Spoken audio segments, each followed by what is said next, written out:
Bocce 2007, we're here looking at how the Marvels has just bombed, completely flopped at the box office this past weekend, pulling over in only an estimated about $47 million. This is the lowest MCU haul since Disney MCU started, lower than the Hulk going back, I think, 2008. And that's lower just on the direct dollar amount, not even accounting for inflation, where ticket prices now are substantially higher than they were back then. So really, the flop is even bigger than it appears at first glance. And so we're getting, of course, all of the copium from all of the folks who just can't handle the truth and don't want to deal with things as they are. And they've come up with all kinds of excuses. And I even posted a response to one of the things they try to say is because it's on strike, because of a strike. But the Hollywood strike is not a moviegoers strike. Moviegoers, the actors being on strike. First of all, the strike is over. It was over before this movie came out. Brie Larson was actually on the Tonight Show with Jimmy Kimmel promoting it on Friday night because the strike is over and they can promote again. But that has nothing to do with people going to the movies either way. So it has nothing to do with outcomes.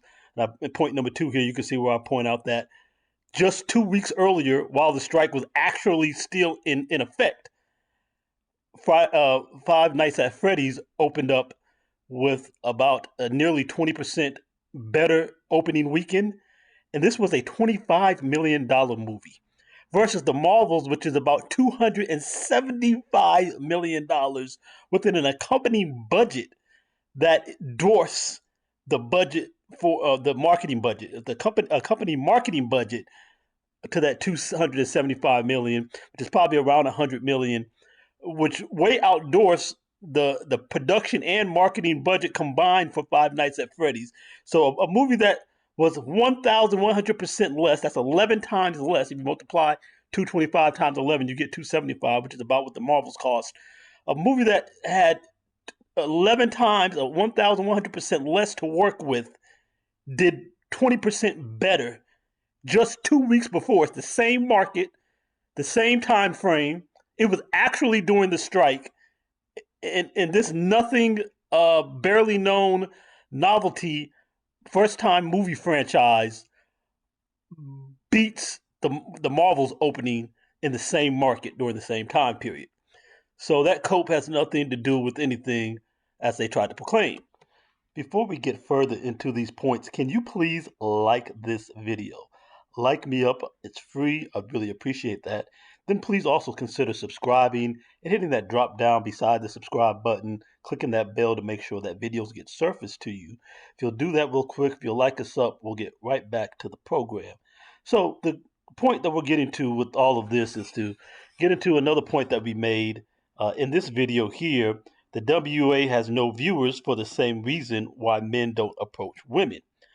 So that's, I think, those two items share some reasoning, but there's kind of a second reason that I want to get into why the WNBA has no viewers, and another one of the reasons why the WNBA has no viewers, and it shares that same reason why this movie flopped and why movies like this will continue to flop.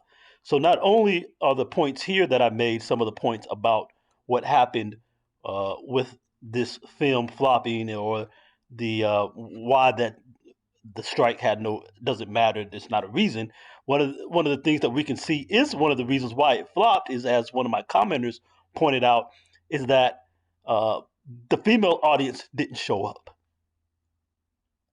In fact, the audience that did show up, while they tried to blame it on misogynistic men, didn't want to see women in a superhero movie. That's a lie. 61% of the audience, the little audience that did show up for the Marvels, were men. The women couldn't be bothered. Women don't enjoy the WNBA. The people, this is from Adam Silver, the commissioner of the NBA, which sponsors the WNBA. The WNBA is a subsidiary of the NBA. The commissioner of the NBA, who has the data, he signs the contracts and has all the viewership data because it's his company, shows that the majority of NBA viewers are older men who like fundamental basketball. So they like just into basketball. People who are just really into basketball will watch it because it's more basketball to watch. And that's it. And it's men.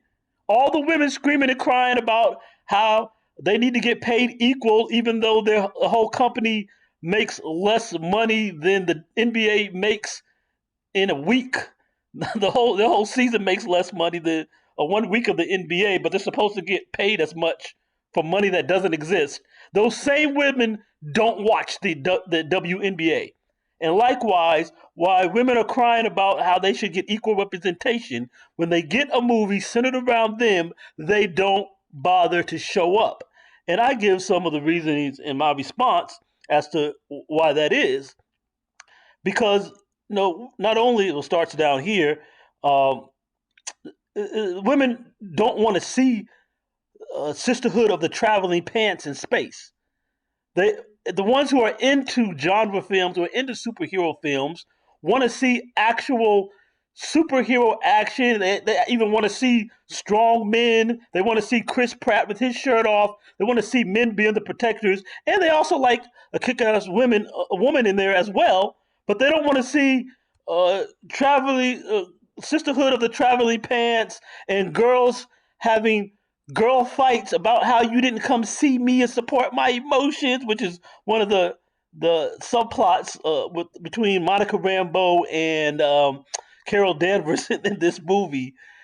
And the people who are into this kind of film, who are the women who are into superhero action films, want to see actual good superhero action films that are good because they're good films with the hero's journey, and you have a relatable hero that people care about, not somebody who is just the bestest, baddest ever just because she was born, and all women are queens and they're all a 10. They don't want to see that either. They want to actually see a story with characters that are developed who had to go through something to get to the end of their journey, not somebody who just shows up and they're just the most powerful hero in the whole galaxy that there ever was just cause. And that's the same reason why women don't watch the WNBA, because they don't want to watch terrible basketball any more than men do. Actually, they want to watch it less because they're not that into the basketball as a whole. The broad swath of women who are into basketball is much less than the broad swath of men, and their interest isn't as deep, even on average, for the ones who are. Same point I make here about women in genre film. And so, why women keep wanting to make these issues about men and what men are doing to women, and women are always being oppressed by men, and if men would just get out of the way, and if women would just be given the chance, and if we weren't holding them back, and they're just as capable of everything, and it's just men not letting them, and it's a bunch of nonsense. When women are in the same position, would women have the same opportunities given a league that's funded by the men, because the WNBA doesn't make enough money to even support itself? It has to be subsidized by the NBA, even to get what the salaries they're getting now, while they're claiming they deserve more from, again, money that does not exist. They get their own movies. Not only did they give it to one woman, they put three women at the center of the movie. And when women are centered, even women don't want to see it because it isn't good. It has to be good. And so, what we can extrapolate this from this, fellas, is that we don't need to listen to what women say about what they want, what women claim that we need to do, or how we need to be. We need to be governing and directing our own path in life, and not have it based on what women say. Even what we desire in a woman and what we require out of a woman should not be based on what women say and what women claim they want in a man. How we are as men and how we show up as men should not be based on what women claim they want. Because women don't know what they want. And what they say they want is never what they actually do. It's never what they actually support. It's never what they actually follow. So we don't need to listen to that. We need to be clear about staying on our own square, determining our own goals and paths in life, and following therein. Because when Kevin Feige listened to women about what they claim they want, about what the fourth wave, gender studies, intersectionalist women talk about. These ones are the ones who are just whacked out. This is what he gets. He gets the lowest return in his franchise ever, and this movie's going to lose probably about $300 million total for Marvel in expense. So there you go. Stop listening to their nonsense. Follow in your own path and know who you are, and what you want to go after in life.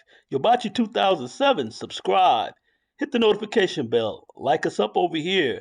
I'm Yobachi 2007. I'm out.